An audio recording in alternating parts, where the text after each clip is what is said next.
All right, we've done some vector graphics creation. We've talked about backgrounds. Now we need to get into the animation side of things. Two ways of moving things we're going to talk about throughout this course. First is animations, which we'll start with here. And secondly, we'll talk about transitions, which actually can help you make Keynote, which is very limited in terms of animating, much more digital storytelling friendly. But first, as you can see, if I click on this, format, if you don't see it, it's up here. Click on that to get the formatting menu up. Right now, it's the slide layout. So I could change things about the slide right now, including the color of it if I so chose. And if I click on an element inside, however, you'll notice it changes to this. I have style, image, and arrange. Now, as we talked about previously, in here I click on this, I see X's. The reason for that is, in the arrange section, it's all locked down. We like that because now, when I cut this guy out, Command X him, click on the next slide with the background that's locked down, Command V. Now if I do a Command A to grab everything, and I delete, say, I can only cut the guy because everything else is locked down. This is very important. One problem we're going to have here is I want this guy to be behind here. I want him to pop up from behind there. So I'm going to have to unlock that part. Now I can click on this guy and oh, look at this. New computer is not set up yet. So I'm going to double finger tap, customize the toolbar. Again, you can control click. And I'm going to have to add my tools that I told us to get the last time. And this is an older version I'm working with. Forward, backwards, front and back. I think that's all I'm going to need in this case. Let's go with that. Return. So there he is. Now I'm going to send him backwards until he goes behind this guy I've selected. So this is the one I'm telling to go backwards until he disappears behind that green hill. Ah, there he is, finally. Now what I want him to do is bounce up. So I'm going to go back to, instead of format, I'm going to go to animate here. And he's got a move in already. Huh, that's interesting. Let's pretend he didn't. Let's pretend he had, let's change that to none. What I want him to do is to move in. It's remembered it from the previous version I made. So I click on him now. If I press play up here, nothing happens at all. That's it. I need him to bounce up here. So I'm going to add the effect of a build-in to move in. Now I don't want him to come that way. I want him to bounce up from behind here. So I can click on this and go bottom to top. And I can preview it, see how it looks like.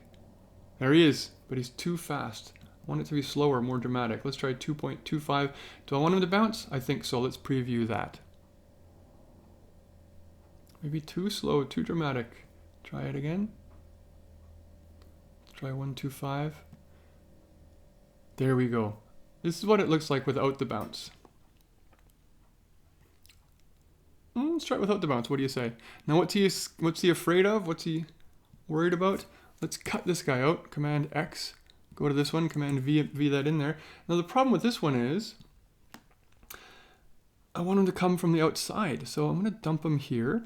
And we're going to have a build-in that is move in again.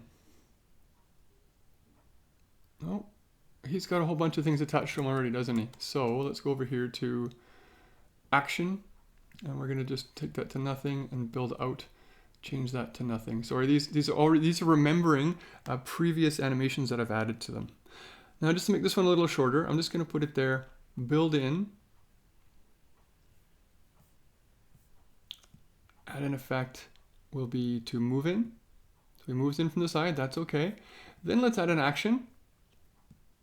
Actually, you know what? Let's first of all bring in the big bad wolf. Command X to cut him out of there, Command V to dump him in exactly the same place. Let's have him build in as well. Add an effect as a move in. Let's do him kind of from the bottom coming up this way and preview it. What's that look like? I like it. So now let's play it and see what it looks like.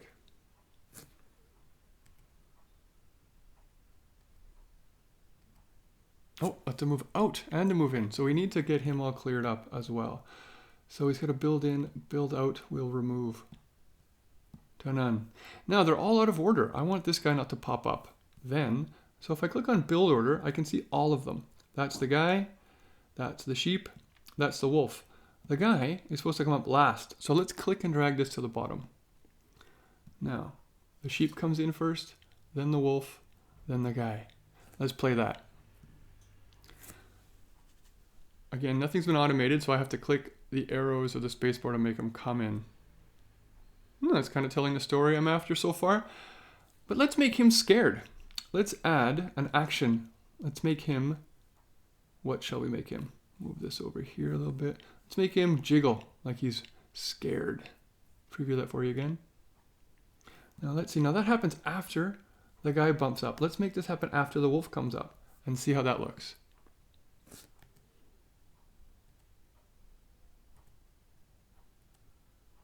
That's a better story, I think, isn't it? I want this guy to come up faster though.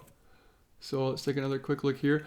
These are all on click. Let's automate these actually. If I click on the top one, hold down the shift key, then the bottom one, I have them all.